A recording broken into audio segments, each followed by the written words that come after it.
Hola de nuevo, bienvenidos a este cuarto día de la Semana Mundial del Espacio en la UAM Azcapotzalco, en esta versión en línea. Estoy aquí con Gaby y con Pedro. Gaby y Pedro, ¿cómo están? Hola, ¿qué Hola tal? César, muchas gracias. Muchas gracias a todos que nos están viendo. Sobre todo gracias a Pedro por aceptar esta invitación. Qué gusto tenerte. Esperamos no interrumpir mucho tus horas de sueño porque pues nos acompaña desde Francia. Voy a hablarles un poquito de Pedro, de lo que ha hecho. Él es licenciado en física de la Universidad de Zacatecas. Realizó su maestría y su doctorado en el Instituto de Ciencias Nucleares de la UNAM. Es buenísimo, obtuvo mención honorífica.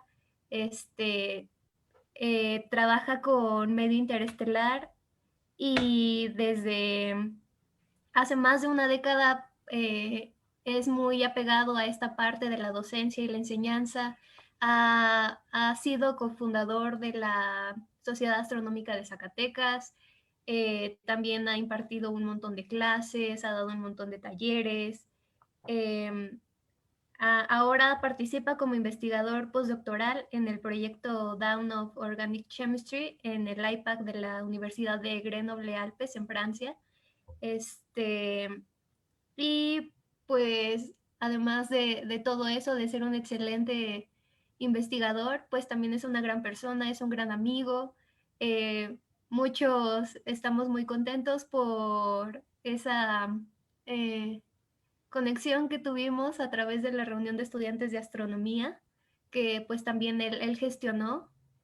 Y pues, ¿qué más les puedo decir? No le quita más el tiempo a Pedro. Adelante. Gracias.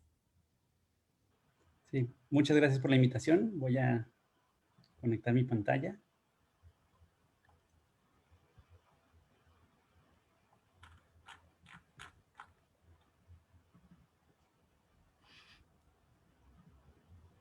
¿Me confirman que la pueden ver? Sí, sí se Sí, ve. bien. Bueno, Gaby me dio una muy bonita presentación. Como dijo, yo estoy trabajando en el Instituto de Planetología y Astrofísica de Grenoble, acá en este lado del charco. Y no hay mejor momento para hablar de astronomía que la noche. Y afortunadamente para mí ya es de noche. Aquí son las 9 y pues entonces de lo que vamos a platicar hoy es de algunos observatorios que están en el espacio. Es decir, cómo se usa el espacio para estudiar lo que nos interesa conocer de él mismo. Y bien, la astronomía es una de las ciencias más atractivas desde niños hasta adultos, porque siempre nos causa mucha intriga, siempre nos preguntamos qué es eso que estamos viendo todas las noches. Estamos siempre en contacto con noticias astronómicas, con objetos que estamos viendo en el cielo. Las estrellas siempre han sido parte importante de nuestra curiosidad. Y bueno, aquí les dejo unas imágenes de cosas que se pueden ver con algunos telescopios, como nebulosas, galaxias, estrellas y planetas. Casi todos cuando dicen, ay, me gusta la astronomía, piensan en comprarse un telescopio para empezar, pero no es la condición necesaria. No necesitamos tener un telescopio para iniciar como astrónomos. Hay que conocer primero bien nuestra herramienta más básica, que es la vista. Si nosotros usamos nuestro ojo, vamos a poder encontrar un montón de cosas simplemente a través de la visión. Pero tenemos que entender un poquito cómo funciona. Para empezar, necesitamos una noche despejada. Eso ya es difícil tenerlo en estos días, pero todavía se puede conseguir si salimos de las ciudades. Y nuestro ojo funciona justo como una cámara. Tenemos un objeto que estamos viendo, como esta manzana que está aquí en medio. En una cámara tenemos un lente que enfoca, pasa por un diafragma que solo permite pasar cierto espacio de la luz. Y entonces la imagen llega a un receptor, que puede ser una película fotográfica o un CCD, algo más electrónico. Y en nuestro ojo pasa algo parecido. Tenemos el iris, que nuevamente filtra la imagen que estamos recibiendo. El cristalino es el lente que enfoca y en nuestra retina se forma la imagen. Entonces, bueno, funciona de una forma similar.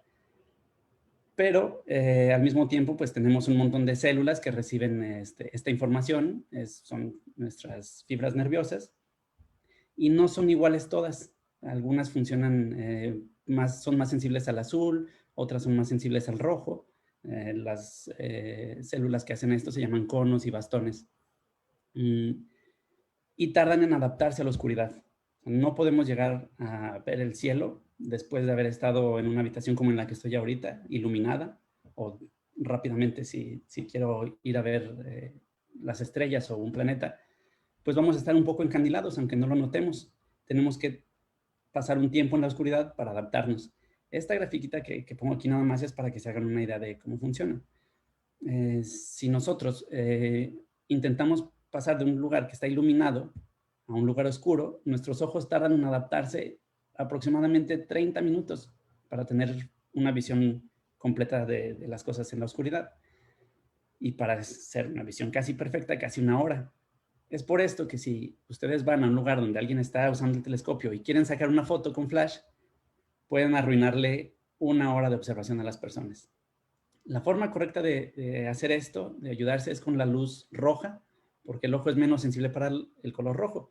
Como ven también de la otra grafiquita, tenemos muchos bastones sensibles al azul y tenemos pocos conos sensibles al rojo. Entonces, el rojo es la forma más fácil de no interferir con nuestra observación. Una vez que ya sabemos usar nuestro ojo para observar, ya podemos ubicar constelaciones, ya podemos ver algunas nebulosas, porque también son visibles a simple vista, la curiosidad nos va a ganar. Vamos a querer un telescopio. El telescopio es una herramienta relativamente nueva en la historia de la humanidad.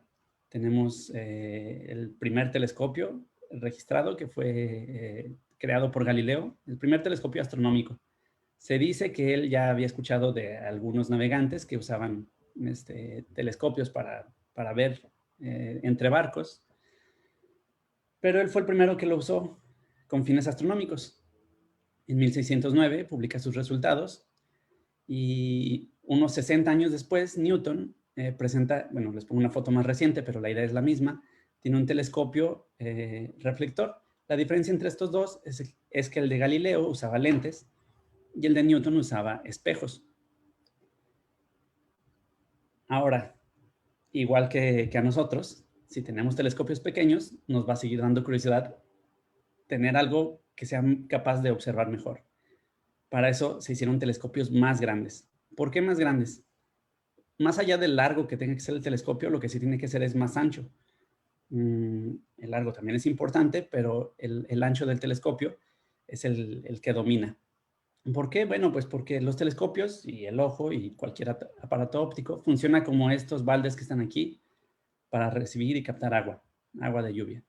Si tenemos un balde pequeño, bueno, pues sí, sabemos cómo está lloviendo, podemos captar el agua, pero si tenemos un balde más grande, recibimos más agua. Esta es la idea que tiene el telescopio. Lo que hace es juntar toda la luz que viene de los objetos lejanos a partir de la apertura que tienen. Este es el gran telescopio de Canarias, mucho más grande que estos que están viendo acá. Y bueno, les digo, mientras más grande, más luz capta. Otra cosa importante es la resolución del telescopio. Es decir, también mientras más grande, más fácil puede dividir dos cosas que se parecen muchísimo. Estos tres puntitos de aquí, esto es observado con un telescopio con poca resolución, o sea, pequeño. Este es un telescopio un poco más grande, viendo hacia una estrella, y con un telescopio más grande todavía, podemos ver que en realidad lo que parecía una estrella en realidad son dos. Este es el poder de separación. Como ejemplo, les pongo imágenes de tres telescopios diferentes. En este parece que solo estamos viendo dos estrellas brillantes y algunas pequeñas alrededor. Con un poco más de resolución, vemos que hay algo que ya son más estrellas al centro. La segunda estrella, rojiza, que estaba aquí cerca, tiene también más compañeras. Y en la última podemos ver que en realidad es un cúmulo con más estrellas. Ya podemos casi distinguir una por una. Y aún así nos faltaría distinguir más estrellas al centro. Para eso necesitaríamos un telescopio de más resolución. Y una pregunta que casi siempre hace la gente cuando ven a alguien observando por telescopio es, ¿qué tan lejos puedo ver? Esa pregunta es difícil porque los telescopios no ven distancia, ven brillo. Entonces, para eso les dejo aquí esta gráfica. Esta es una clasificación hecha por Hipparco hace miles de años en la antigua Grecia. Él se basó simplemente en las estrellas que se podían ver a simple vista. La más brillante le puso 0 y a la que apenas podía ver, o sea, el límite de la visión humana, estaba en 6. Ahorita con las ciudades contaminadas podemos ver más o menos hasta un 4 en las ciudades, en lugares más oscuros, tal vez un 5, pero de allí ya se pueden imaginar la escala de estrellas. Ustedes salen y ven estrellas muy brillantes y ya pueden decir, bueno, esta es una estrella 0 o 1. La estrella más brillante de todas, entonces, si la más débil es 6 y la más brillante o las más brillantes son 0, entonces la que sí es más brillante empieza a tener números negativos. Entonces decimos, Sirio tiene menos 1.5. Venus, que no es una estrella, pero la podemos ver igual a simple vista durante la noche, tiene una magnitud de menos 6, o sea, es mucho más brillante que las estrellas. La luna llena, que también domina, una magnitud de menos 12. Y el Sol, pues igual brilla, ¿no? Entonces también se le puede asignar una magnitud, y es menos 26.8. Pero para las estrellas más débiles, para el uso del telescopio, entonces sí estamos usando números positivos. Esta estrella de Barnard, que es una de las estrellas que se mueven más rápido en el cielo respecto a nosotros, tiene magnitud de 9.5, o sea, no podemos verla a simple vista. Con unos binoculares sencillos podemos ver cosas de 10 magnitudes. Esto incluye algunos cometas, incluye nebulosas, incluye cúmulos. Un telescopio un poco más grande, o sea, un telescopio de 1 metro de diámetro, ya es un telescopio, no es un telescopio casero, ya empieza a ser un telescopio profesional, alcanza a ver magnitudes de 18. Y los telescopios más importantes, bueno, pues pueden ver magnitudes hasta de 30. Bien, otra cosa que les quería decir. Nada más como comentario. Cuando yo estaba chico y empezaba a leer cosas de astronomía, siempre veía a gente pintada, no veía fotografías. Eso para mí me hacía creer que los astrónomos habían vivido antes y que no vivían en la actualidad. Una cosa era, para esto estaba involucrada un poco la escuela, que enseñaba muchas pinturas así, y para otro los libros también que yo conseguía.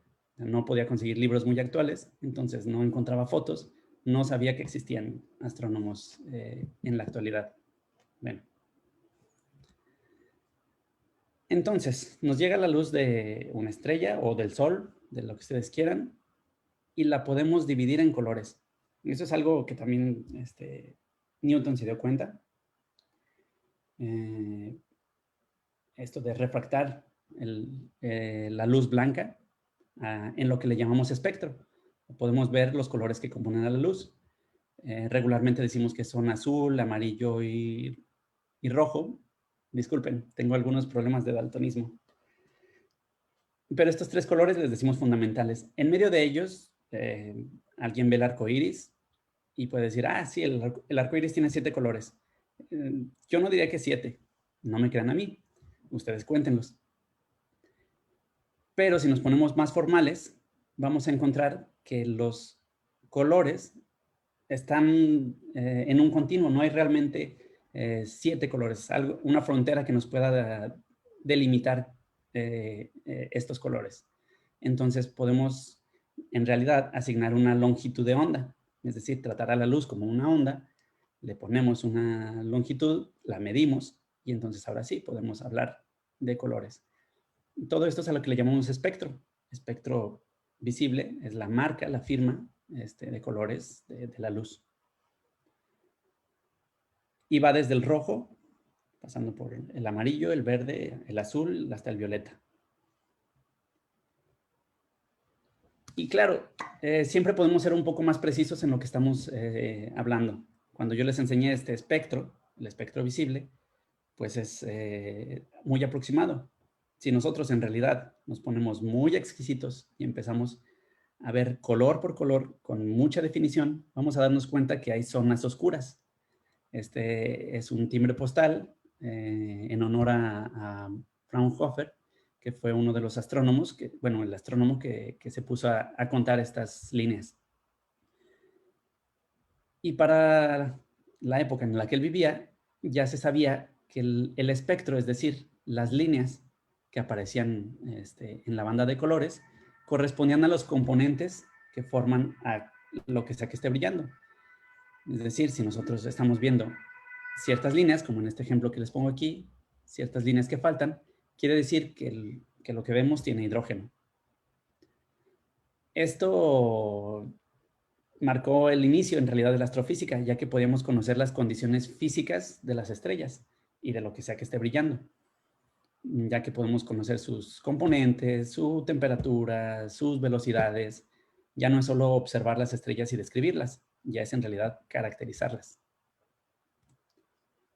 Y bien, Herschel, otro astrónomo, pues tuvo una idea curiosa que los invito a que ustedes también comprueben. Con la luz del sol, pone un prisma, lo dirige a esta caja que está un poco más oscura para poder dividir el espectro, y puso unos termómetros. Entonces, pone un termómetro en el azul, el termómetro recibe luz, están pintados de negro, así es como lo pueden hacer, para que reciban más, conserven más la temperatura. Entonces, tenemos este azul, se calienta, tenemos este, aquí por el colorcito naranja, se calienta un poco más que el azul. Ponemos a este en el lado rojo, se calienta más. Y lo que a él se le ocurrió fue poner el termómetro donde ya no había colores. Y se dio cuenta que se calentaba aún más. Entonces dijo que esto también era un color que no podíamos ver con nuestros ojos. Y como estaba debajo del rojo, pues le puso infrarrojo. Tiempo después aprendimos que había un color arriba del violeta y por eso se le llamó ultravioleta. Con el ultravioleta tenemos una interacción más directa, aunque tampoco lo podemos ver, pero nos da coloración en la piel. De allí vienen muchos bronceados. Y bien, si ya podemos entender que hay colores invisibles para la vista, podemos extendernos un poco más. ¿Habrá algo después del infrarrojo? O sea, ¿será solo un color o también será un continuo? Y en realidad, pues ahora sabemos que debajo del rojo no solo está el infrarrojo, hay un montón, o sea, en realidad hay más colores hacia este lado y hay más colores hacia el ultravioleta de los que podríamos imaginar. Y esto se relaciona con lo que les dije del tamaño de la onda, la longitud de onda. Las que podemos ver están en la escala que pueden recibir nuestras células. Los colores visibles, aquí dejo un hueco. Los colores normales, aquí están. Los colores que tienen longitud de onda más pequeña, pero más energía, también los podemos detectar como el ultravioleta. Esta foto no se alcanza a ver, pero tiene luz ultravioleta y un líquido que brilla con esta luz. O sea, absorbe la luz ultravioleta y la convierte en visible. Y entonces se puede ver cómo se va transmitiendo este líquido entre personas. Ayuda para análisis forenses, para rastreo de contactos, etc. Con más energía todavía tenemos a los rayos X. Los rayos X también son muy usados en la medicina, nos permiten ver directamente los tejidos y los huesos, ya que absorben la luz en rayos X y la piel no. O sea, pueden atravesar la piel, pueden atravesarnos, quedan absorbidos por los huesos y entonces podemos ver una imagen detrás de eso, de lo que estamos compuestos. Y bueno, después de eso, todavía hay luces, hay colores con más energía, como los rayos gamma, que son también usados en la medicina, pero para destruir, por ejemplo, tumores. O sea, se pueden dirigir directamente a un tumor, interactúan con la célula. La radiación gamma y los rayos X son en grandes cantidades peligrosos, pero de forma controlada, bueno, podemos usarlos a nuestro favor. Del lado rojo, tenemos el infrarrojo, como les comentaba. Se puede dividir también hasta en cercano infrarrojo, o sea, cercano al visible, en lejano infrarrojo. Después vienen las microondas. Microondas incluso se refiere al tamaño de la longitud de onda. Ya tiene el tamaño de micras. Micras y de milímetros. Son un poquito por ese tamaño. Si tenemos ondas más grandes, ya estamos hablando en realidad de ondas de radio. Las antenas son muy sensibles a estas frecuencias, a estas longitudes de onda. Y si se dan cuenta, esto que pongo aquí, bueno, son los tamaños que tienen estos colores. La luz infrarroja es también muy usada. Lo que les pongo aquí es un control remoto. De hecho, hasta traigo el mío también. Les voy a enseñar. Tengo el mío. Sí, yo aprieto los botones. En realidad no puedo ver nada, pero las cámaras no tienen la limitación que tienen los ojos. Las cámaras sí pueden ver los colores infrarrojos. Entonces, a ver, si todo funciona, ustedes deberían estar viendo un pequeño foco que prende, que yo no puedo ver. Y si lo intentan en su casa con la cámara de su celular, van a darse cuenta con el control que hay colores realmente, efectivamente, que no podemos ver. Bien. Ahora, ¿qué pasa con las estrellas? Aquí tengo de ejemplo al Sol. Como les decía, nosotros estamos viendo los colores que lo componen. Aquí pongo del centro es el Sol. Pero solo podemos ver ciertos colores y en realidad ahora sabemos que el Sol emite más. O sea, no solo emite los que podemos ver, también emite, como les decía, el ultravioleta nos broncea, el infrarrojo nos da un poco de calor. Entonces, ¿cómo podemos analizar esto? Parece fácil. Podemos hacer detectores y entonces ya, ver todos los colores. Este es un mosaico con diferentes frecuencias, diferentes longitudes de onda del Sol, con un montón de aparatos. Ahora, esta también es una pregunta un poco tramposa, porque algo que no les conté es que trabajé en algún museo de ciencia. En Zacatecas, el Museo Zigzag tiene también una sala de astronomía y platicábamos de colores de las estrellas. Y algo que decíamos siempre en nuestros recorridos era que el Sol es de color blanco. Y bueno, lo he dicho varias veces aquí en la plática, de forma sutil. Pero cuando yo digo que el color del Sol es blanco, mucha gente me dice, no, el Sol es amarillo. O no, el Sol es verde. Ahora, si nosotros decimos que el Sol es blanco, bueno, si yo les digo que el Sol es blanco, es porque en realidad tiene a todos los colores. Tiene la suma de todos ellos. ¿Por qué entonces lo vemos amarillo? Creo que eso es realmente porque siempre recordamos al Sol en la puesta. O sea, solo cuando lo vemos cuando se está poniendo, vemos al Sol amarillo. Y eso tiene que ver con la atmósfera. La atmósfera es toda esta capa de gases que nos rodea, que rodea la Tierra. El Sol manda su luz. De hecho, aquí hasta lo pintan un poquito naranja. Pero si se dan cuenta, manda rojo, amarillo y azul. La atmósfera actúa como filtro. Entonces, aquí, digamos que estamos por aquí. Sí, más o menos eso debería ser México, América. Y la luz azul es muy sensible a quedar atrapada entre las moléculas de los gases de la atmósfera. El rojo y el azul pasan un poco más fácil. Y este efecto de que el color azul se queda atrapado es lo que le da el color al cielo. Por eso el cielo lo vemos azul la mayoría del tiempo. Pero si nosotros estamos en otro punto donde el sol ya se está metiendo, si se dan cuenta aquí, el sol ya está como metiéndose, el azul se filtra, el amarillo también se filtra y se ve un poquito más rojo. O sea, eso es lo que le da el color al sol ya cuando está a punto de meterse, o al cielo. El cielo que se ve más naranja. El amarillo sobrevive un poco más y por eso vemos al solecito naranja cuando se mete. Pero si ustedes, una vez más, van y sacan una foto, no les recomiendo que vean al sol a simple vista, eso es peligroso. Pero si van con su cámara y le sacan una foto, o si ven como entre los árboles, como en esta foto que les pongo aquí, de reojo al sol, se darán cuenta que siempre es blanco. La mayoría del tiempo, eso es lo que el sol nos está mandando. Ahora, esto que les cuento de la atmósfera no solo funciona para los colores visibles, también funciona para el resto de las longitudes de onda. Aquí es una gráfica de qué tanto bloquea la atmósfera a las diferentes emisiones del Sol y del cielo y los demás objetos. Los rayos gamma y los rayos X, 100% bloqueados, no pasan. Eso es bueno porque los rayos gamma y los rayos X, como les dije, y los ultravioleta son peligrosos para la salud. Entonces, no queremos que lleguen. Está bien que tengamos esta protección. Lo malo es que no podemos recibir estas señales de objetos astronómicos. Para el infrarrojo, tenemos cierto bloqueo, pero no completo. Hay algunas bandas que sí podemos recibir. Para las microondas,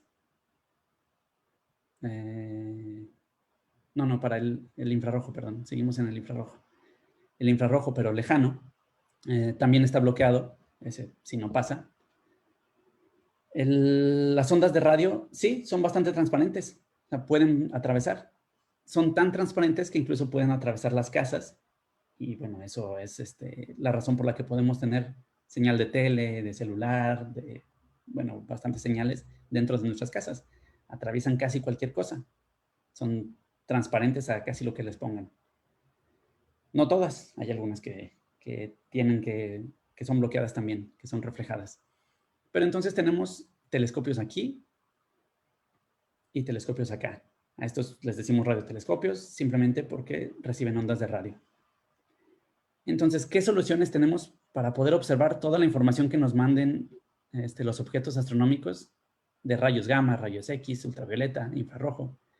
Bueno, pues hay algunas soluciones. La primera es hacer telescopios más grandes. No es muy efectiva para eso. Tenemos mejores imágenes, pero no infrarrojas ni de lo demás. La otra es subir a montañas. Vamos poniendo nuestro telescopio cada vez más alto en las montañas. Así escapamos cada vez más y más de la atmósfera. La otra solución, pues, es subir un telescopio a un avión. Así subimos todavía más. Podemos subir más alto que las montañas. El Everest tiene que es lo más alto, y no construiría nadie algo allí porque ya es bastante difícil y peligroso. Pero tiene 8,000 metros de altura. Y un avión puede subir el doble que eso fácilmente. Entonces, si encontráramos la forma de subir un telescopio a un avión, pues podríamos usarlo. Y la última, pues, es mandar un telescopio al espacio. Entonces, esto se hace mucho, poner telescopios en montañas, eso es lo más usual. Y poner telescopios en aviones, bueno, pues hay uno, sí hay. El telescopio Sofía, es un telescopio infrarrojo. A la altura a la que, o sea, todos los días despega, se queda observando bastante tiempo y luego regresa. Esto tiene muchas ventajas porque el telescopio puede repararse, pueden ponérsele nuevos equipos, se recarga el combustible del avión, puede ir a cualquier lugar del planeta, o sea, puede observar cosas en cualquier hemisferio. También puede hacer vuelos transatlánticos, eso también hace que reduzca la contaminación lumínica de las ciudades. O sea, se puede alejar todo lo que quiera de nosotros. En horizontal, pero en vertical no. O sea, tiene un límite. Los aviones no pueden subir más allá de la atmósfera. Aunque ha escapado del 99%, aún queda atmósfera. Y bueno, esta es solo una imagen de lo que se puede ver con Sofía. Está especializado en la longitud de onda infrarroja. Y es una colaboración entre la NASA y la Agencia Espacial Alemana. Y bueno, ahora sí vamos a la otra solución. Satélites, de rojo, de verde. O sea, artificiales o naturales. Esto lo hice un día que tenía antojo de tamales. Eso me pasa muy seguido aquí. Pero un día cercano los tendré. Esta es una idea que se le ocurrió a Newton. Newton, bueno, fue una persona muy creativa. Él dijo, bueno, pongamos un cañón a una altura considerable, donde el aire ya no nos estorbe, y disparemos una bala. Bueno, la disparamos con cierta energía, obviamente la bala se va a alejar y va a caer. ¿Qué pasa si la aventamos un poco más rápido, más fuerte? Bueno, va a caer más lejos, evidentemente. ¿Qué pasa si la aventamos más fuerte, más lejos, más fuerte? Bueno, llegará algún momento en el que dé la vuelta completa. Esto obviamente es si nos olvidamos de la resistencia del aire. Entonces lo que tenemos que hacer es lanzar algo afuera de la atmósfera, empujarlo, y entonces sí, poder hacer que entre en órbita. Cuando les digo que hay satélites naturales y artificiales, pues me refiero a la Luna, es un satélite. Un satélite es aquel objeto que orbita a otro. Y la Tierra tiene uno, le llamamos Luna. Los satélites son algo bastante común en los planetas. Júpiter tiene muchas decenas, Saturno, no se diga, también tiene muchos. Los planetas gigantes, es una de sus características, tener lunas, tener satélites. Y aquí también quiero hacer otra pequeña corrección. Me voy haciendo muy sutil en algunas correcciones. Cuando decimos que la Luna gira alrededor de la Tierra, bueno, sí es verdad. Pero también es verdad que la Tierra gira alrededor de la Luna. Esto es porque la atracción de la gravedad siempre es mutua. O sea, si tenemos dos cosas que tienen gravedad, las dos cosas intentan atraerse. ¿Por qué no se caen? Bueno, pues porque se están moviendo, como en el ejemplo que les daba. Ya tienen un impulso inicial. Eso permite que se siga moviendo. No se va, en realidad, pues porque lo están jalando. La gravedad lo jala. En esta otra animación lo que les pongo es la Luna se mueve mucho, pues porque tiene poca masa, y la Tierra se mueve muy poquito. Pero entre los dos tienen este bamboleo, una danza que los dos hacen. Es un efecto que se puede medir. De hecho, la Tierra gira alrededor del Sol. El Sol es mucho más grande, tiene mucha más masa, pero también hay un efecto pequeño de la Tierra sobre el Sol. Muy pequeño, pero lo hay. Y no sé si lo han mencionado durante la semana, pero la Semana Mundial del Espacio se celebra por el lanzamiento del primer satélite artificial, el satélite Sputnik, que se lanzó por la Unión Soviética allá de 1957, si no me falla la memoria. Y era pequeño en realidad, o sea, todos los satélites se mandan con cohetes, bastante energía, pero en realidad el satélite no siempre es tan grande. Era alrededor de unos 50 centímetros también, si lo digo mal, corríjanme. Tenía sensores de temperatura, de presión, dio algunas vueltas a la Tierra y después reingresó. Bien. Y entonces ahora sí, después del Sputnik, se lanzaron miles de satélites, hay miles de satélites, pero algunos de ellos están usados como observatorios. Aquí en el lado derecho les dejo una lista de los observatorios espaciales que están activos y en qué longitudes de onda están funcionando. Estos de acá están en rayos gamma, en rayos X, ultravioleta. Estos de aquí tienen a la luz visible, los infrarrojos, microondas y ondas de radio. Como ven, hay pocos de ondas de radio porque tenemos los telescopios en la Tierra. Y como les decía, los radiotelescopios pueden funcionar desde aquí. Y para las demás sí tenemos bastantes observatorios. Ahora, no todos son iguales. Los detectores siempre son diferentes. Los tamaños son diferentes. Hay 4 que se consideran como los más importantes. La NASA tuvo colaboración con los 4 de ellos, que son el telescopio Compton en rayos gamma, el telescopio Chandra en rayos X, el telescopio Hubble, que está en visible e infrarrojo, y el telescopio Spitzer, que está completamente en el infrarrojo. Los pueden ver aquí. Spitzer, pequeño. HST es el telescopio Hubble. CGRO es Compton. Y se me está escapando Chandra. Bueno, entonces vamos a hablar un poquito de ellos. El telescopio espacial Hubble fue lanzado en 1990, el 20 de mayo. Soy malo con las fechas, pero como está muy cerca de mi cumpleaños, de eso sí me acuerdo. Entonces, esta es una comparación del tamaño que tiene más o menos el telescopio Hubble. Una persona podría entrar allí, es un telescopio de 2 metros de diámetro más o menos. Entonces podría entrar y caminar. Algo que pasó con el telescopio cuando se lanzó es que, bueno, en realidad antes de que se lanzara, es que se hicieron las pruebas, la gente que se dedica a la parte técnica, pues es muy minuciosa. Las cosas tienen que salir bien. Entonces, hicieron todas las pruebas que se les ocurrieron, pero no fueron suficientes. Cuando el telescopio entró en órbita, como la gravedad es un poco diferente, porque está más lejos de la superficie, entonces tenía una deformación diferente. El espejo no se comportaba como en la superficie.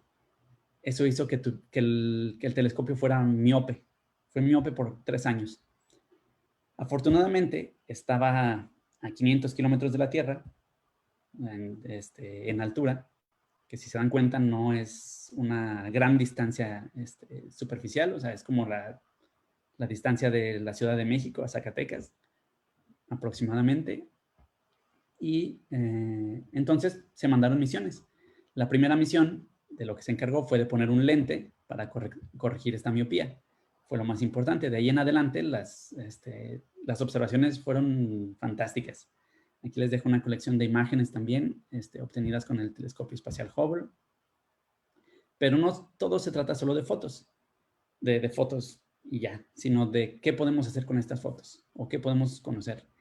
Es una sucesión de imágenes, o sea, ya no solo son fotos, es un pequeño video de un objeto HH, llamado así por los astrónomos Herbig y Haro, también del siglo pasado, que se dieron cuenta que había unos objetos asociados a la formación de estrellas. O sea, esto que estamos viendo aquí que se aleja de una estrella que sabemos ahora que apenas están haciendo, realmente son chorros de gas que fueron lanzados desde la estrella que estaban haciendo. Y es increíble cómo aún podemos ver que estos chorros que se lanzaron por su nacimiento aún se siguen moviendo y podemos obtener información de la estrella gracias a este movimiento. Es una de las cosas que hacen los astrónomos con estos telescopios. Esta otra foto, llamada del campo profundo, es en realidad una foto, o sea, el telescopio apunta a un lugar aparentemente vacío, deja prendida la cámara, absorbe la luz, o sea, no solo por su tamaño, sino por el tiempo que sigue recolectando la luz, y entonces aparecen galaxias. Cada manchita de aquí es una galaxia, cada una con miles de millones de estrellas, y solo nos habla un poco de qué tan vasto es lo que tenemos por estudiar. Luego el telescopio Compton. Este es un telescopio de rayos gamma. Esta es la parte del espectro que a mí me cuesta un poco más de trabajo entender. Y fue un telescopio lanzado, a ver, eso sí, lo tengo por aquí, en 1991, un año después del Hubble. Como les decía, fue parte de un proyecto de varios telescopios. Tiene bastantes detectores, o sea, no solo es un telescopio, realmente sí le podemos decir observatorio, tiene de aquí, tiene más detectores alrededor. Este telescopio también se dio cuenta de que hay rayos gamma viniendo desde la Tierra. Eso no se había podido determinar. Las tormentas eléctricas son tan energéticas que algunas llegan a emitir rayos gamma. Y por otro lado, mapeando el espacio, se dio cuenta que hay emisión de alta energía, o sea, rayos gamma en todo el cielo. Y también ha encontrado GRBs, o sea, destellos de rayos gamma, en todo el cielo. Estos mapas me voy a detener un momento para explicarlos porque no es fácil entenderlos. Hagan de cuenta que estamos mirando hacia el centro del mapa y eso es el centro del lugar al que estamos observando. Si yo me desplazo hacia la derecha, quiere decir que estoy volteando hacia mis espaldas hasta que llego a la orilla y eso es exactamente mi espalda, atrás de mí. Si me pongo otra vez en el centro y me voy hacia la otra dirección, realmente estoy observando otra vez yéndome hacia atrás, pero por el otro lado. Y entonces llego al mismo punto que llegaba desde la derecha. O sea, realmente estamos viendo alrededor de nosotros. Hacia arriba es el cenit, exactamente la posición arriba de nosotros, y hacia abajo es el nadir, o sea, justo abajo. Imagínense esto en el espacio, entonces tiene sentido hablar de toda la esfera, pero lo tenemos que proyectar aquí. Esta Entonces también es un mapa de dónde están todos estos destellos de rayos gamma repartidos en el cielo y todo lo que ha detectado. El telescopio Chandra es un telescopio en rayos X, nombrado así por Chandrasekhar, también un gran astrónomo del siglo pasado. Si se dan cuenta, ya estamos usando fotos, astrónomos realmente más recientes, más cercanos a nosotros. Fue ganador del premio Nobel. Él calculó, entre muchas otras cosas, la masa que necesita una enana blanca para convertirse en una estrella de neutrones. Estas son algunas imágenes que recibe. Están asociadas a un montón de eventos, a explosiones de supernova, a nebulosas planetarias, a gas calentado por choques, es decir, a lo que yo les contaba hace rato de los objetos HH, del nacimiento de las estrellas. Pues también hay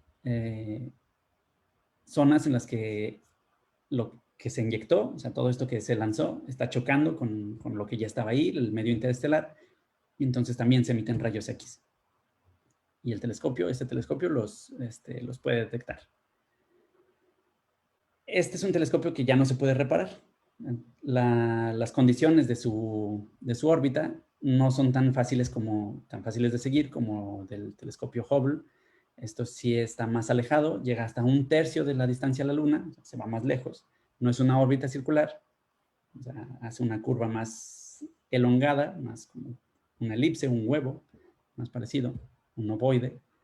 Y entonces, pues ya, cuando se le acaba su refrigerante, adiós. Ahora, el telescopio Spitzer. Este es un telescopio infrarrojo. Ahora, como les decía, el infrarrojo es uno de estos colores más cercanos a nosotros. Es más fácil para nosotros entenderlo. Las cosas que son calientes emiten infrarrojo.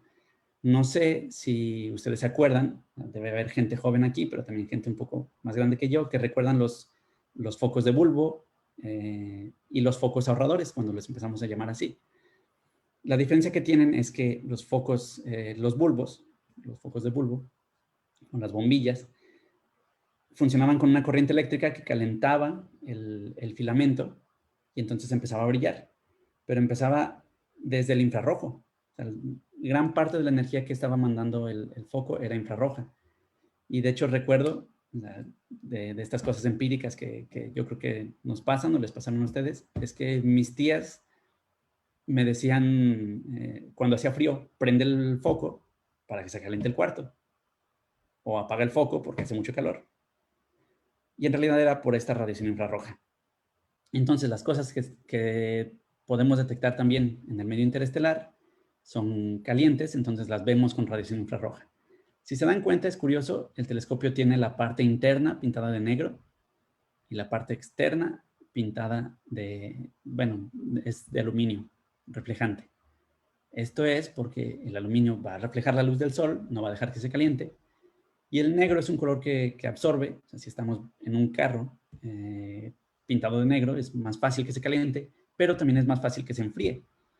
Entonces eso permite equilibrar al telescopio, no se calienta demasiado y puede observar. ¿Qué observa entonces? Antes de eso, la órbita de este telescopio es parecida a la de la Tierra, o sea, se mueve como un satélite del Sol, pero no exactamente igual. Entonces, cada 3 años más o menos, son cada una de estas rayitas, es como se ha ido alejando de la Tierra, siguiendo más o menos la misma órbita. De esta forma, como la luz también tiene una velocidad, pues tarda una media hora una señal que se le manda al telescopio en ir y volver. Ahora, estas imágenes de aquí nos dicen qué se puede ver ahora con el infrarrojo. O sea, en el color visible, pues nosotros vemos estas nubes que tapan todo lo que está atrás. Estas son nubes moleculares donde se están formando nuevas estrellas, pero lo que esté más caliente adentro de esas nubes puede empezar a brillar en color infrarrojo debido al polvo que hay alrededor de ellas, al polvo interestelar, y entonces podemos ver a estas estrellas que se están formando. Igual en esta otra, es otra guardería de estrellas donde están naciendo nuevas. Y ahora, bueno, les conté de los 4 telescopios, de los 4 observatorios más importantes, pero me gustaría hablarles también de los que para mí son mis favoritos. Uno es el telescopio Kepler. El telescopio Kepler está dedicado a buscar exoplanetas, es decir, planetas que giran alrededor de otras estrellas. ¿Cómo lo hacen? ¿Cómo lo hace? Bueno, para eso está esta primera imagen. Digamos que el telescopio está volteando a ver una estrella y los planetas que están a su alrededor, cuando pasan enfrente de la estrella, empiezan a bloquear un poco de su luz, a eclipsarla. Esto es lo que significan estos puntos de acá. Cada punto es el brillo que tiene la estrella. Y de repente, si se dan cuenta, baja y vuelve a bajar. Los astrónomos lograron hacer un modelo en el que cada uno de estos bajoncitos de brillo fue asignado a un planeta. Entonces reconstruyeron un sistema planetario solamente con el brillo que se puede observar, con el brillo de la estrella cuando es eclipsado por estos planetas. Otra cosa que se puede saber es que, como les decía, los planetas también tienen gravedad sobre el Sol, en el caso del sistema solar. Y en general pasa lo mismo con cualquier sistema planetario. Entonces, estos planetas también tienen una atracción hacia su estrella. Y eso permite que podamos saber también la masa o el tamaño de estos planetas. Así es como hace algunos años, no muchos, si no mal recuerdo, fueron unos 2 o 3 años, teníamos un modelo de cómo eran los planetas individualmente del sistema TRAPPIST. Teníamos 7 planetas y teníamos las características, más o menos el tamaño y la masa. Con esa información se puede inferir la gravedad que tiene cada uno y más o menos qué temperatura debería tener por su distancia a la estrella. Eso para mí es algo sorprendente. Una de las cosas que nos dejan, bueno, a mí me deja sin palabras. No debería, pero deberíamos describirlo un poco mejor. Ahora, también, esta última gráfica nos dice el número de exoplanetas que se han descubierto. Esta técnica pues, fue usada desde hace muchos años, pero no tan efectivamente como con el telescopio Kepler. Kepler ayudó desde 2014 a que se incrementara el número de exoplanetas de una forma extraordinaria. Y entonces, desde ese momento empezamos a contar por miles el número de planetas en otras estrellas. Ahora, otro de mis telescopios favoritos es Hipparcos. Hipparcos viene también de un astrónomo griego. Es el astrónomo, de hecho, que les comenté al principio de la plática, que se inventó esta clasificación de qué tanto brilla una estrella. Y lo que hace este telescopio es, como se ve aquí, tenemos a la Tierra con el telescopio allí. Y gracias a este efecto de paralaje, es decir, nosotros por movernos, vamos viendo que los objetos que están a cierta distancia cambian respecto al fondo. Si yo pongo mi mano, bueno, es más, si yo pongo mi mano aquí y ustedes mueven su cabeza un poco, se van a dar cuenta que cambia respecto al fondo. Tal vez en la cámara no es tan fácil porque es una imagen plana. Pero en tercera dimensión, pues sí se alcanza a ver la profundidad. Entonces, si yo hago esto, estoy viendo un fondo diferente que si me pongo acá. Este efecto se llama paralaje, como les decía. Y matemáticamente nos ayuda a saber la distancia de los objetos.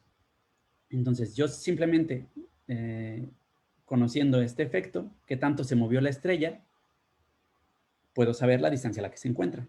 Entonces, Hipparcos empezó a medir esto para un montón de estrellas. Como no tenía los estorbos de la atmósfera, sus imágenes fueron más nítidas y permitió tener una medición mucho más precisa a miles de estrellas. Para mí es de mis favoritos porque fue de los primeros telescopios en los que realmente me interesé. El telescopio Gaia hace algo parecido, pero con mucha mayor precisión. Bueno, también el telescopio Planck. Para esto también voy a hablar un poco de las microondas, que son muy cercanas a las ondas de radio. De hecho, si ustedes prenden una de estas teles antiguas, analógicas, en las que se veía estática, se van a dar cuenta de que toda esta estática parece ruido que viene o de otras estaciones bueno, del mismo ruido de la televisión, del ruido electrónico. Pero hay un 1% que pertenece al universo mismo. Esto también fue descubierto el siglo pasado, que había un ruido que no se podía limpiar. Este 1% le llamamos el fondo cósmico de microondas, y es la evidencia de que el universo fue creado en una gran explosión. Así se toma. Así es como lo interpretamos ahora.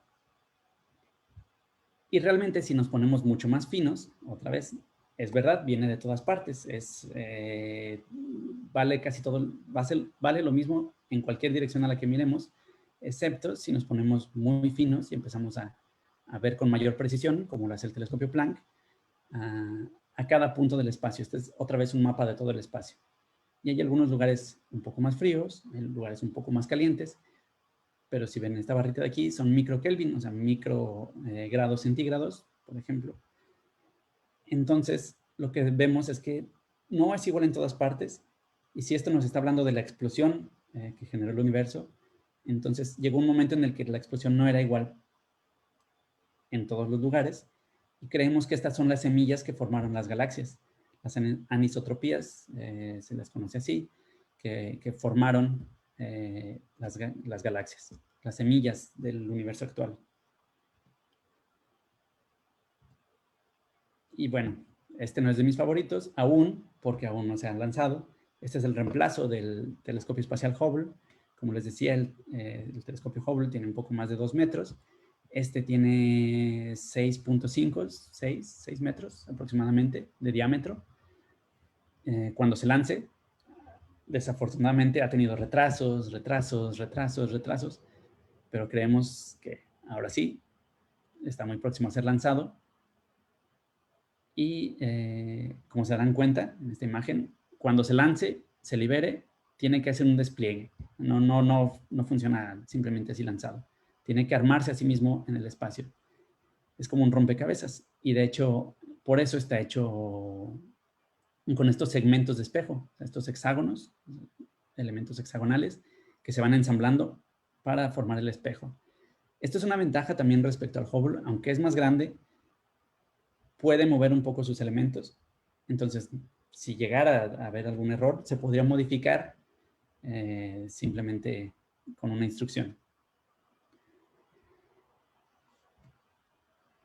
Ahora, como les comentaba, también estos observatorios espaciales tienen diferentes tamaños. Van desde menos de 1 metro hasta que será un radiotelescopio de 10 metros, el James Webb. Como se darán cuenta, sí es un proyecto muy ambicioso. Esperamos tener mucha más información próximamente gracias a él. Y para juntar todo esto que hemos estado diciendo vagamente de cómo conjuntar las diferentes longitudes de onda, o sea, los diferentes colores que vemos de los objetos, les dejo este objeto que es la nebulosa del Cangrejo. Hace unos 1000 años aproximadamente, los chinos registraron una estrella nueva en el cielo. Es decir, una estrella donde no había una antes, que brilló durante meses en el cielo. Creo que el registro indica que también se podía ver así, en el día.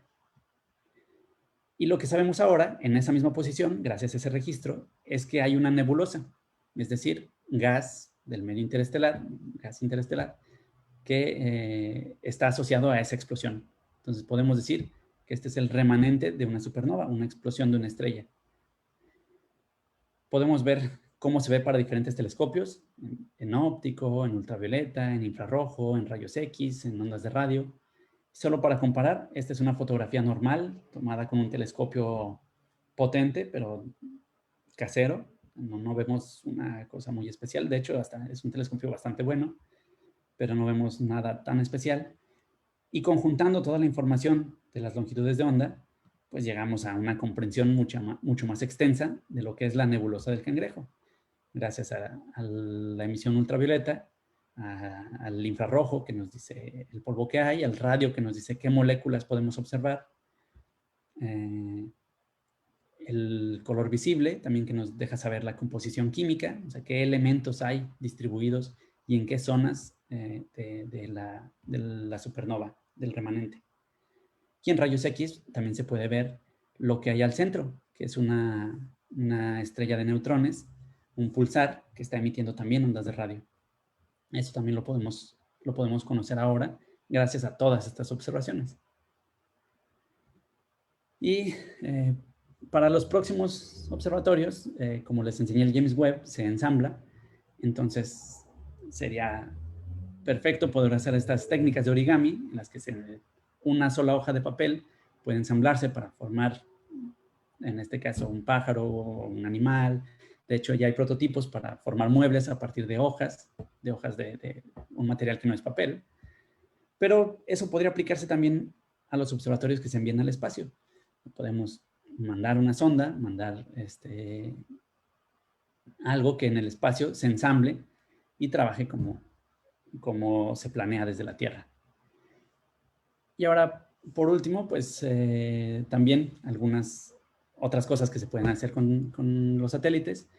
Este proyecto de CanSat significa satélites en lata, o sea, aprovechando la tecnología actual, que es mucho más pequeña que la de hace 50 años, se pueden mandar satélites que caben en una lata. Es decir, en una sola misión mandas miles, cada uno tiene una misión diferente y es mucho más fácil y más barato que mandar telescopios gigantes. Ahora, ¿qué pasa si estas técnicas también las usamos hacia la Tierra? O sea, un observatorio que en vez de ver hacia afuera, vea hacia abajo, hacia nosotros. Esta es una imagen. Si ustedes recuerdan, existe este problema del sargazo en las costas del Caribe, en el que el sargazo, que es esta planta marina, invade las costas y causa muchos problemas económicos. Y bueno, para empezar, habría que buscarle una solución de fondo, pero una solución intermedia es poder ubicarlo antes de que llegue a las playas, antes de que afecte, antes de que se eche a perder, e incluso utilizarlo con algún otro fin. O sea, puede ser materia prima para otras cosas. El año pasado, un equipo de mexicanos, entre ellos 2 personas del Instituto de Ciencias Nucleares, hicieron que las imágenes obtenidas con satélites, aplicando técnicas astronómicas, pudieran localizar el sargazo antes de que llegara a las costas. Esto, bueno, les valió un premio a nivel nacional y a nivel internacional. Una técnica bastante novedosa. Otra cosa que se puede hacer, y que me di cuenta también cuando llegué aquí, es que se pueden tomar tomografías asteroides. Les dejo esta foto porque, como siempre, hay un mexicano involucrado en todas partes. Él es uno que me encontré aquí. Este es el lugar en el que trabajo. Mi oficina está al lado de esta ventana. No alcanzo a salir en la foto. Y como les decía, las tomografías, los rayos X nos permiten saber qué hay adentro de nosotros, por ejemplo, en medicina. Pero también se puede tomar para asteroides. A lo que él se dedica es a cronometrar, a sincronizar los relojes que usan estos satélites. Entonces, no solamente estamos observando a cosas lejanas, a estrellas, al medio interestelar, sino también a cosas un poco más locales, con técnicas que también se desarrollan en la Tierra. Y creo que... bueno, no, me faltan 2. Otra cosa que se puede hacer, que es muy interesante, es el uso de interferómetros. Es decir, 2 telescopios cooperan para comportarse como si fueran uno más grande. O sea, estos 2 telescopios aquí tienen un tamaño pequeño, pero si hacemos que cooperen entre ellos, pueden comportarse como si fueran un telescopio del tamaño que los separa, o sea, mucho más grandes. Esta técnica ya se usa mucho en radiotelescopios y en estos 2 telescopios que son Keck 1 y Keck 2, el observatorio Keck. Estos 2 telescopios, en vez de funcionar cada uno por su cuenta, funcionan como interferómetro y en realidad funcionan como un telescopio del tamaño de la fotografía, mucho más grande. Con los radiotelescopios, lo que se puede hacer también es usar esto mismo, pero no importa la distancia a la que se encuentren. Los radiotelescopios más grandes del mundo colaboraron desde hace algunos años, se sincronizaron y observaron hacia el mismo lugar. Gracias a eso, tomaron la primera fotografía de un agujero negro, que seguramente escucharon hablar de ella, y entonces ahora tenemos una idea más precisa de cómo se comportan estos objetos. El siguiente paso, si se dan cuenta, la Tierra completa se está usando como un telescopio, pero podremos poner un telescopio afuera, de hecho eso ya se hace, y usar un interferómetro más grande. Y ahora, el examen en realidad no es para ustedes, es para mí, pero la tarea sí es para ustedes. Hay páginas de la Agencia Espacial Europea y de la NASA en las que ustedes pueden diseñar los modelos de todos estos observatorios espaciales, y eso nos puede ayudar a conocer un poco más cada parte y cómo es que se ensamblan y para qué sirve cada una. Entonces, tienen el modelo, tienen las explicaciones y de hecho es una actividad muy entretenida. Y creo que ahora sí, es todo de lo que les quería hablar. Y si tienen ahora sí preguntas para el examen para mí, pues aquí estoy. Excelente. Pero muchísimas gracias y creo que sí te van a hacer examen. Uf. Entonces, hay varias preguntas en la sala. Los que quieran preguntar pueden seguir escribiendo sus preguntas y también hay preguntas en Facebook. Entonces, yo leo las preguntas de la sala y Gabriel lee las de Facebook. Entonces,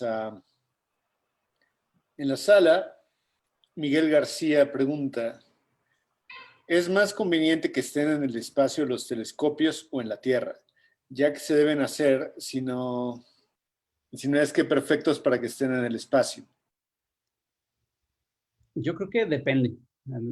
Depende mucho, porque si quieres un gran telescopio en la Tierra, un telescopio muy bueno, como los Keck, que ya estamos hablando de 8 o 10 metros, o sea, son enormes, son muy caros. También tienen que tener mucho costo de mantenimiento. Un telescopio espacial es caro, pero solo gastas una vez. Si lo planeas muy bien, ya no tienes que preocuparte mucho por él, aunque tienen una vida limitada. Yo me quedaría con los dos. O sea, el telescopio espacial Hubble, por ejemplo, tiene la calidad de estos telescopios Keck, que son enormes, o del Gran Telescopio de Canarias, también grandísimo. Y en realidad es un telescopio de 2.5 metros, no es tan grande. México tiene telescopios de este tamaño. O sea, si México pudiera lanzar estos telescopios al espacio, estaría a la vanguardia de telescopios. Entonces creo que depende de las ventajas y de qué tanto tiempo estás dispuesto a invertir, o tiempo o personal.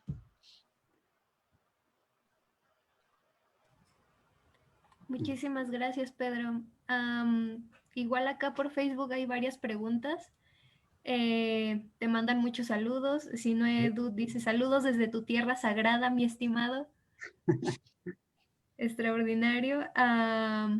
Greta García dice, entiendo que el sol emita luz blanca, pero entonces, ¿por qué en imágenes de la NASA se pinta al sol como amarillo o anaranjadito? He visto tales imágenes que cada vez se avisa de una tormenta solar. Bueno, las imágenes que siempre se nos muestran por parte de la NASA o cualquier agencia espacial, siempre están coloreadas. O sea, los telescopios lo que ven son imágenes en blanco y negro y se colorean después. Ahora, cuando yo digo que la luz del sol es blanca es porque emite en todos los colores, pero hay un color que emite más que los demás. O sea, que es como verdoso, amarillo. O sea, eso es real. Entonces elige este color para representarlo, pero no es que solo nos mande esa luz o que el sol sea de ese color. Es un poquito sutil nada más. Pero si ustedes ponen una hoja blanca, él refleja y se ve blanco. Si sacan una foto, se ve blanco. Si reflejan en el prisma, por ejemplo, usan el prisma y se divide en todos los colores, lo que quiere decir que nos manda luz blanca. Ahora, como dice ella también, lo ve anaranjado en algunas imágenes, en otras lo ve rojizo. De hecho, la NASA también publica imágenes del sol en color azul, pero también depende del filtro que usen. Entonces, podemos modificarlo, pero la idea es que entendamos qué colores nos está mandando. Perfecto. Jesús Osorio, ¿cómo funcionan los nanosatélites y es conveniente usarlos o no son prácticos para la ciencia actual? Para la ciencia actual, yo creo que son prácticos en el sentido de que son bastante baratos y pueden hacer muchas funciones al mismo tiempo. Ahora, para misiones astronómicas con ellos, aún no sé, los puse porque se me hace algo interesante para empezar a pensar. Entonces, no sé qué tan, bueno, redituable sí debe ser. Hay un montón de satélites de nanosatélites que pueden enviarse y podemos obtener información o incluso usarlos como antenas o retransmisores. No solo para la astronomía, sino en general para cualquier uso normal de un satélite se pueden usar. Y yo creo que sí es conveniente. Muy bien. Belén Piña dice, me encanta la charla, muchas cosas que desconocía. Hoy me llevo un muy buen aprendizaje, muy buen presentador, se nota el amor y la dedicación al tema. Yo creo que todos concordamos con Belén. Laura Narciso dice, ¿el universo tiene color? ¿O las sociedades de científicos nos hacen creer que tiene color cuando no es así?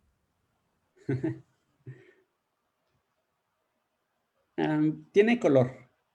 La cosa es que cómo lo representamos, ¿no? Eso es algo diferente. O sea, colores sí hay, como les decía, el sol tiene todos los colores, no solo los visibles, sino los demás también, pero ¿cómo lo vamos a representar? Y creo que ahí es donde está un poquito, juega un poquito nuestra concepción de cómo entendemos las cosas. O sea, para alguien, el color, los rayos gamma son azules, y ya pero no para todos es así. Para alguien podrían ser naranjas, para alguien podrían ser rojos. O sea, se representan más bien por un acuerdo que se hace en general. Y realmente lo que tenemos que pensar cuando vemos una imagen no es que las cosas son de ese color, sino qué me está diciendo. O sea, que sea azul me quiere decir que es más caliente aquí y que sea rojo me quiere decir que es más frío acá, o qué me está queriendo decir.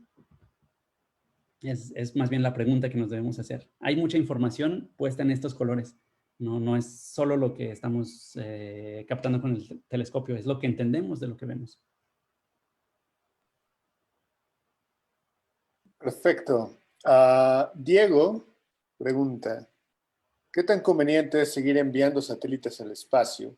Ya que, como lo mencionaste con Sofía, este puede ser reparado y los enviados al espacio ya no pueden recuperarse y quedan como basura espacial.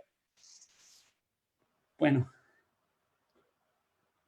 con Sofía, como les decía, se evita el 99% de la interferencia del infrarrojo, pero no de los rayos X, no de los rayos gamma. Entonces hay que subir un poco más arriba. O sea, se necesitan estos telescopios si queremos conocer más. Ahora, ¿qué tantos telescopios deberíamos mandar? Supongo que es una buena pregunta. En algún momento debería haber un límite. Por ejemplo, lo que está haciendo Elon Musk con los satélites Starlink, que realmente ya están interfiriendo con las observaciones desde la Tierra. Entonces, sí debe haber una regulación, sí debemos tener prioridades. Creo que es una discusión abierta. No creo que haya alguien con una respuesta certera hasta el momento. Pero lo que sí se hace con los telescopios, al menos con los telescopios, con todos los satélites, no estoy seguro de que suceda, pero con los telescopios, como no son tantos, se pueden monitorear. El telescopio espacial Hubble, por ejemplo, deja de funcionar el próximo año. Tal vez un poco más si el refrigerante funciona. Pero bueno, termina su vida útil y va a empezar a descender, porque aunque está alejado de la Tierra, todavía hay un poco de atmósfera, todavía hay algo de fricción.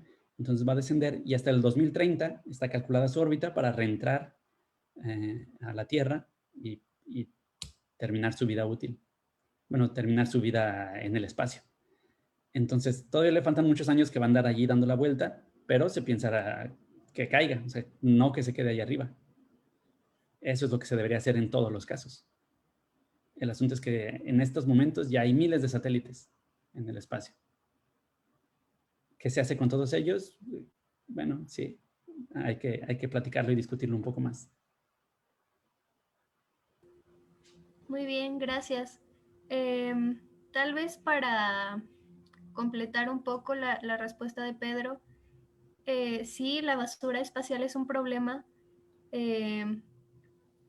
Hay poco más de 2000 satélites que están en funcionamiento, pero pues también hay varios más que ya están en calidad de basura espacial y desde antes del 2000 se han hecho estudios y cálculos para saber la trayectoria que van a seguir algunos de estos objetos que ya es basura. Y es importante hacer esto porque ya se han presentado ocasiones en que esta basura ha dañado satélites que aún están en funcionamiento. Y es un problema por lo que representa, pero además económicamente también afecta a los fines que tienen cada uno de estos satélites. México tiene 2, entonces imagínense qué pasaría si algo llega a golpear nuestros satélites. Sí es un tema y sí vale la pena reflexionarlo ahora que pues el tema de esta Semana Mundial del Espacio es los satélites mejoran la vida, pero pues un poco sobre lo que les mencionaba al inicio de esta conmemoración, qué vidas y en qué calidad estamos mejorándolas. Pero bueno, pasando a temas un poco más optimistas, Gaby Olaya dice, estuvo increíble, felicidades, gracias. Y Jorge Reyes pregunta, ¿es probable que en algún futuro se llegue a construir algún telescopio en la Luna? Yo creo que sí. Lo que no sé si hay planes actualmente para algo así. Porque para empezar tendríamos que regresar, establecer alguna base. Supongo que hay varias preguntas que podríamos hacernos. Si hay materias primas para construir algo en la Luna o si vamos a llevar todo. Si vamos a llevar todo, sería complicado. ¿Y para qué queremos que esté en la Luna? También eso es importante. ¿Hay un suelo suficientemente capaz de tener un telescopio allí? ¿En qué lugar se va a poner? ¿Cuánto tiempo va a tardar?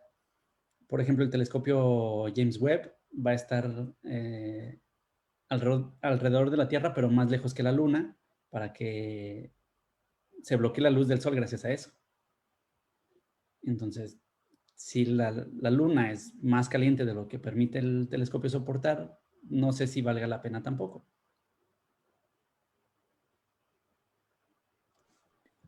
Bien, Juan Arellano, ¿los colores en la imagen de la nebulosa del Cangrejo están asociados a brillo o simultáneamente identifican especies atómicas diferentes? Hay mapas que identifican la distribución de diferentes especies atómicas o moleculares en el universo. Sí, sobre todo en donde hay más avance en eso, es en los telescopios que se han puesto en la Tierra, o sea, los visibles y los de radio. Tienen mucha más precisión espectroscópica, se le llama, cuando diferencian cada línea del espectro. Y así es como se pueden identificar qué líneas pertenecen a qué elementos o moléculas. Las moléculas son más del lado del radio y del infrarrojo y los átomos del visible y del ultravioleta. Y entonces el brillo en estas imágenes de la nebulosa nos pueden decir qué elementos hay y sus condiciones físicas.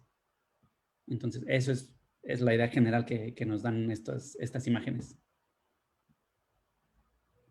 ¿Qué vemos y a qué condiciones está? Gracias. Gerardo González Castañón dice, saludos Pedro, ya córtate ese pelo. Y José Guadalupe Rojas igual manda saludos, un abrazo desde Zacatecas. Y la pregunta, si dices que las nebulosas son generadas por explosiones de estrellas, entonces, ¿están constituidas de energía o cómo las describirías? Bueno, estas solo son un tipo de nebulosas. No sé si cómo lo dije, pero hay muchas nebulosas. nebulosas de formación de estrellas y nebulosas de muerte de estrellas, por ejemplo. O sea, solo por dividirlas en dos grupos.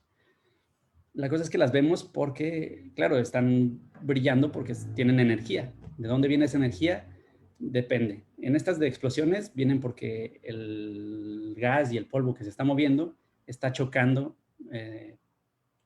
con el medio que estaba afuera. Entonces este choque produce energía, se calientan y entonces emiten luz.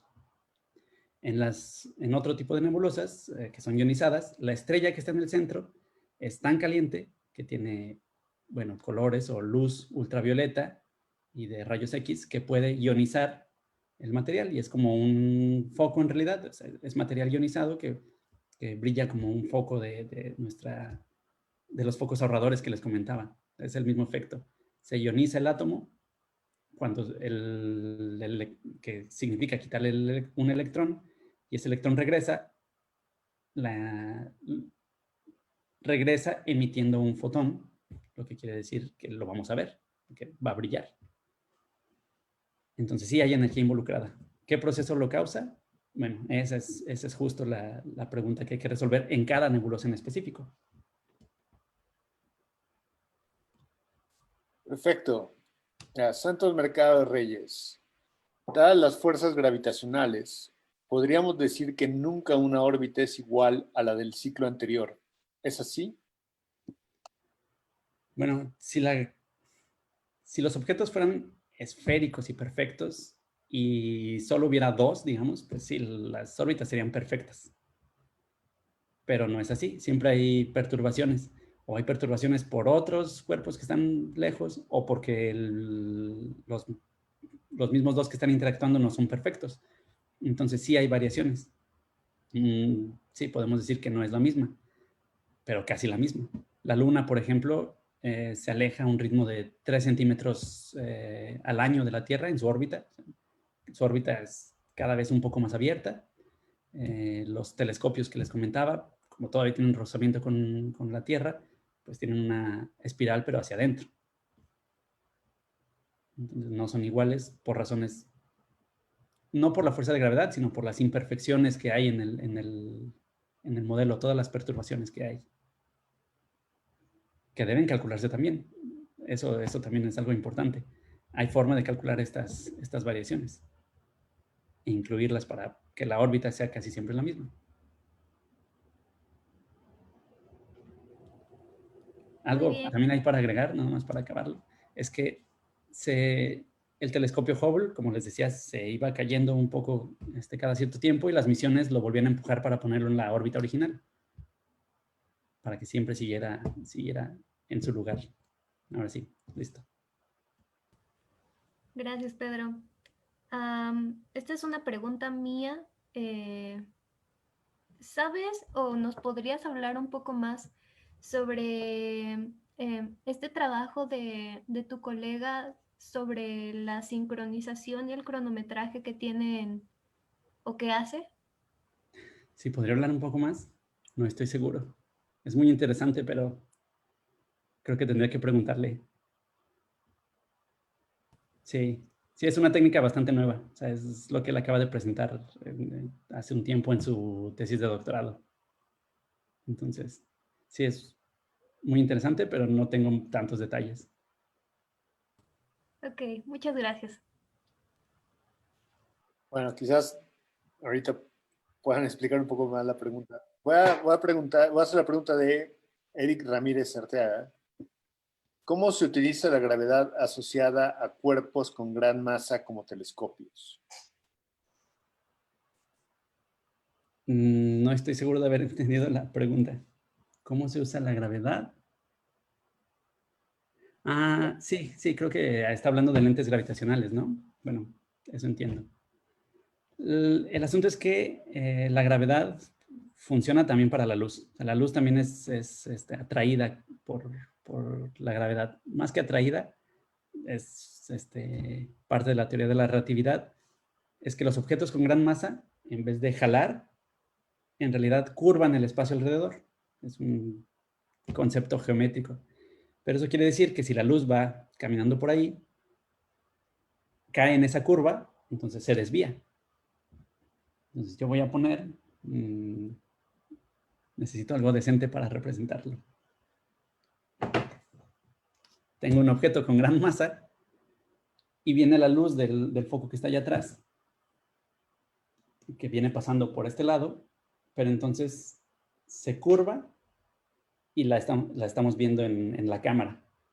Entonces viene otro rayo por este lado, se curva también y llega aquí. Entonces, en realidad, al atraer rayos de alrededor del foco, nos está proyectando como un telescopio la luz que viene de atrás. Entonces se está enfocando y así podemos usar a estos objetos de gran masa como amplificadores de luz, y así les llamamos, lentes gravitacionales.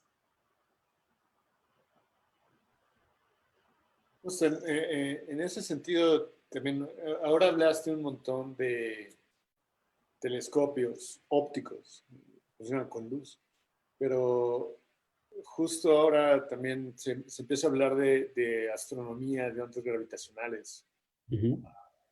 ¿Podrías platicar un poquito? Sí. Sí, estos, bueno, son telescopios enormes. O sea, estamos hablando de kilómetros. También funcionan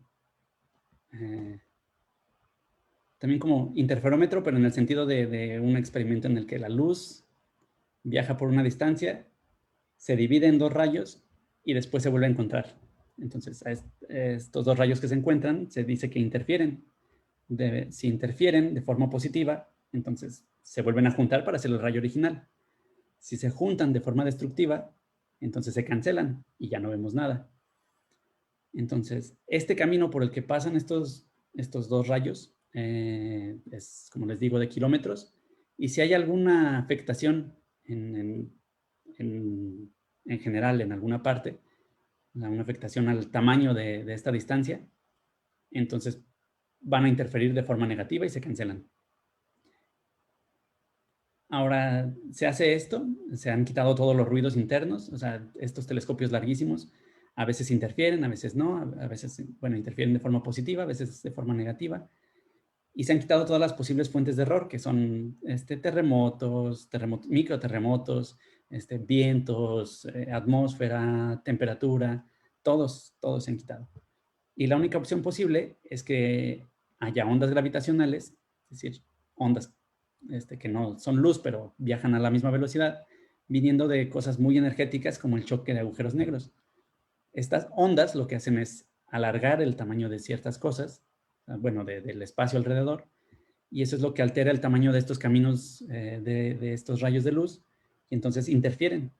Y entonces podemos decir que detectamos una onda gravitacional. Son experimentos muy,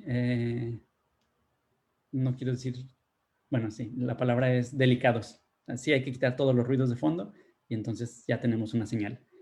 Y lo que se ha detectado desde hace unos pocos años es varios encuentros de colisión de agujeros negros o de colisión de agujero negro con estrella de neutrones. Y bueno, da para una rama nueva de la astronomía. En realidad esto está en pañales.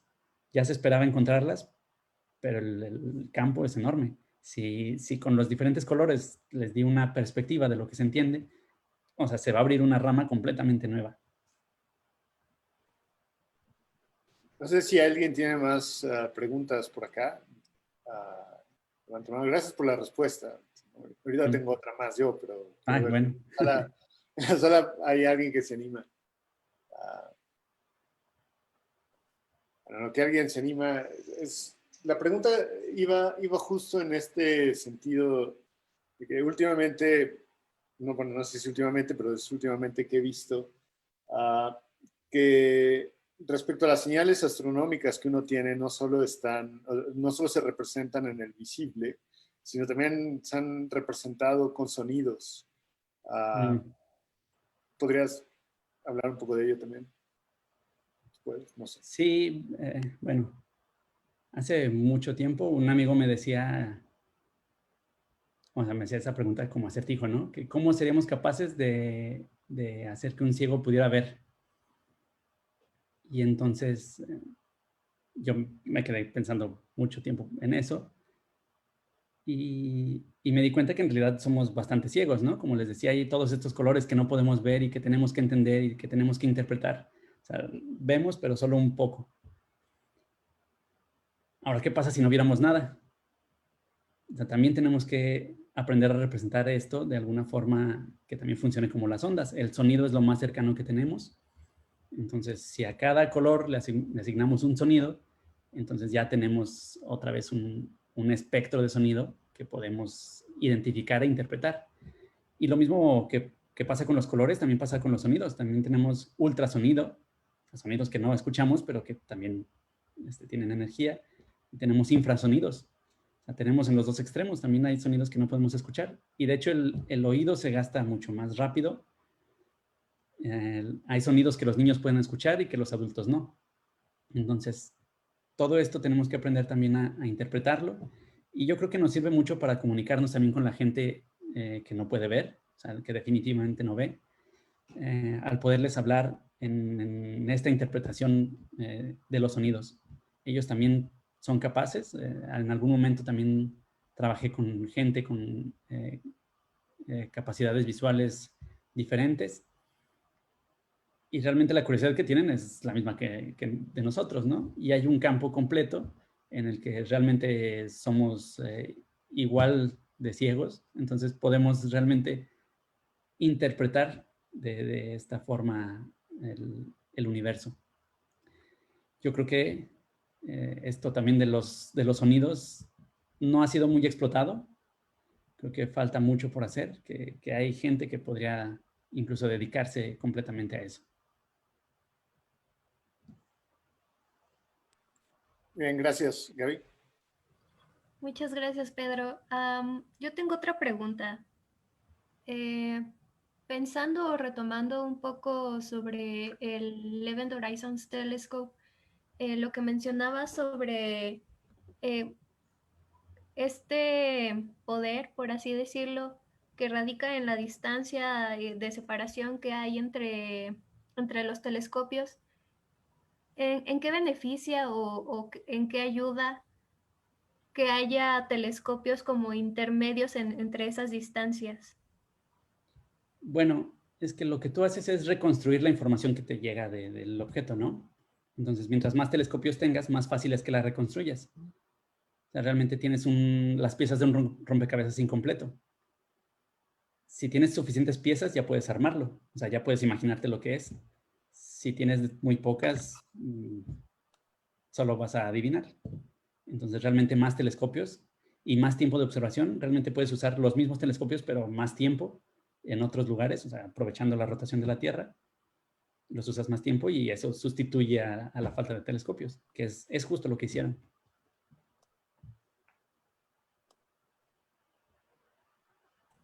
Muy bien, muchas gracias. No sé si hay alguna otra pregunta. Si tienen más preguntas, pues hay que aprovechar que tenemos a Pedro despierto y con nosotros. Gaby, hay ¿Sí? un comentario en la página en Facebook Live de Ah, alguien sí. que es amigo de Pedro, parece.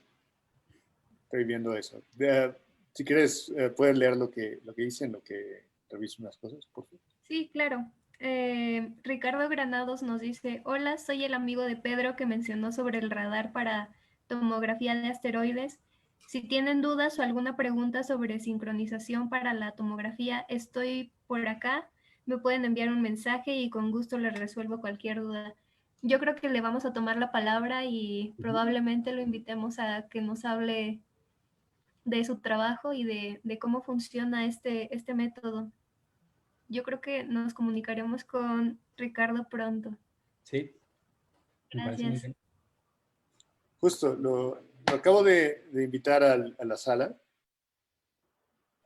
Entonces, de pronto Sí, de es pronto una quiero decir fuente más algo. de preguntas para Pedro, ya que está. Él solo puso que estaba en examen, así que Sí, sí, bueno. vamos a se conecta. No sé. Pero bueno, mientras hay más preguntas por acá. Mira, sí, hay de Eric Ramírez. ¿De qué materiales pueden ser los que se utilicen en los telescopios plegables? ¿Polímeros? Sí, yo creo que polímeros y bueno, el aluminio creo que es insustituible. O sea, el aluminio es bastante flexible y estos materiales, supongo que son de polímeros también, que ahora se usan materiales con memoria. Los puedes plegar y después se extienden recordando la figura original que tenían.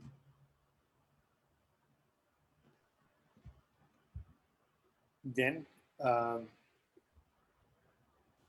Hay otra por acá en el chat, Gaby. No sé si hay en Facebook Live. No, aún no. Bueno, Adelante con la pregunta de Diego. Diego pregunta, ¿podría recomendarme de algún lugar en la que me pueda adentrar a desarrollar satélites? Estoy en la maestría de Ciencias de Materiales y me encuentro muy interesado en participar en la construcción de estos equipos. Yo creo que, como les decía, está bueno, CANSAT también tiene una convocatoria para que cada quien proponga su prototipo de satélite. Pueden encontrar su página asociada a la Agencia Espacial Mexicana. Cada año tienen una convocatoria. Yo creo que es el lugar por el que podrían comenzar.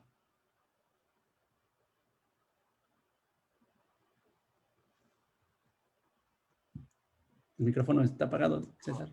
Es que creo que llegó Ricardo. Ricardo Ah, está por acá. Y Eric te agradece. Gracias. No sé si pueda compartir las ligas de las páginas para la tarea que nos dejó. sí, claro que sí. Ponlas por ahí en el chat o vuelves a poner en la pantalla. Sí, a ver, las voy a buscar. Mientras aquí, creo que Ricardo va llegando. No sé, era una pregunta de Gabriela, ¿no? ¿Cómo era? Sí, la pregunta es como, además de cuál es como el funcionamiento o los métodos que usan para hacer estas tomografías a los satélites, eh, es como de qué manera hacen eh, no sé, comparar estos tiempos para tenerlos bien cronometrados. Hola, O bueno, como, sí, adelante. Si quieres, compartir pantalla o cualquier cosa, adelante. no, pues ahorita ya estaba como a punto de dormir, entonces solamente fue de Aquí estoy. pasamos a saludar. Pero bueno, básicamente el proyecto es, nosotros enviamos el pequeño satélite hacia el asteroide y ahí se separa en dos partes.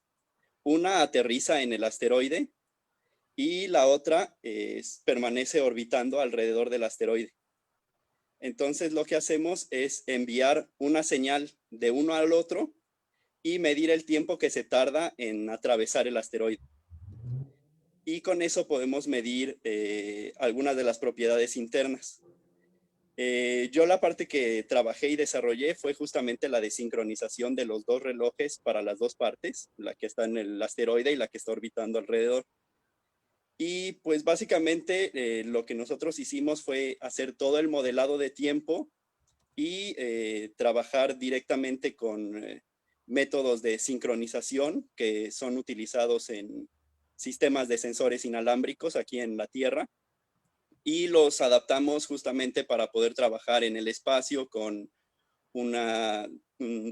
con bastante ruido, sin señales extras que pudiéramos utilizar.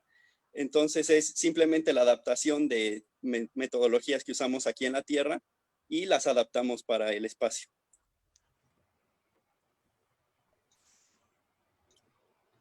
Perfecto, gracias, gracias Ricardo.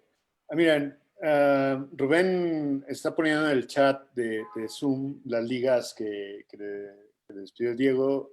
Las vamos a compartir también en la página de Facebook Live, para que también hagan la tarea todos, ¿no? ¿Tienen más preguntas para Pedro? Más en Facebook Live, ¿no? Acá en la sala. Parece que todo está bien. es hora y media de charla. No sé cuánto duró tu examen de grado, pero 2 horas es cercano a... Menos, duró menos. Pero mira, acá te hicieron varias preguntas, están buenas preguntas. Agradecemos muchísimo a todos los que se animan a preguntar. La idea de estas charlas es esa, en realidad. Es como bastante más relajado que un examen, pero que se animen a preguntar a gente que está trabajando en estos temas directamente. Nosotros agradecemos infinito la disposición que todos nuestros ponentes tienen. Pedro ha estado contestando preguntas ya por un buen rato. No sé, ¿tú tienes comentarios finales? ¿Algo que nos quieras compartir a todos? Bueno, ¿Tú crees que los satélites mejoran la vida? ¿Cómo? ¿Tú crees que los satélites mejoran la vida? Sí, en general sí, pero como toda tecnología hay que tener una mano también no solo en la emoción, o sea, en el corazón, sino también en la mente, en qué tanto podemos usar y abusar, ¿no? No puede ser solo uso indiscriminado de las cosas. Creo que debemos tomarlo también con responsabilidad. Y bueno, pues para terminar, agradecerles otra vez. A mí una de las cosas que más me gustan es poder hablar de astronomía, aunque me hagan examen. Y pues sí, me dio mucha alegría poder compartir esta noche con ustedes. Esta noche para ti, esta tarde para nosotros, Claro. Gaby. Pues nuevamente muchas gracias, Pedro. Qué bueno que nos acompañaste. Ojalá en otro momento haya la oportunidad de que estemos en la escuela y tener una charla como las que ya estábamos acostumbrados, poderte entregar el reconocimiento en persona y algún obsequio. Pero pues sin duda esta experiencia igual nos deja mucho a todos. Sí, bueno, para empezar, gracias a los satélites estamos ahorita conectados. Por lo pronto, Exactamente. así mejoró la vida de este tiempo pandémico. En ese Hay que sentido. aprovechar las ventajas. Perfecto. Pedro, muchísimas gracias. Qué gusto tenerte acá. Por supuesto, estarás invitado en más de una ocasión a compartir con nosotros en la universidad, en los distintos foros y eventos que hay en ella. Y por supuesto, estás invitado a estar mañana en la clausura.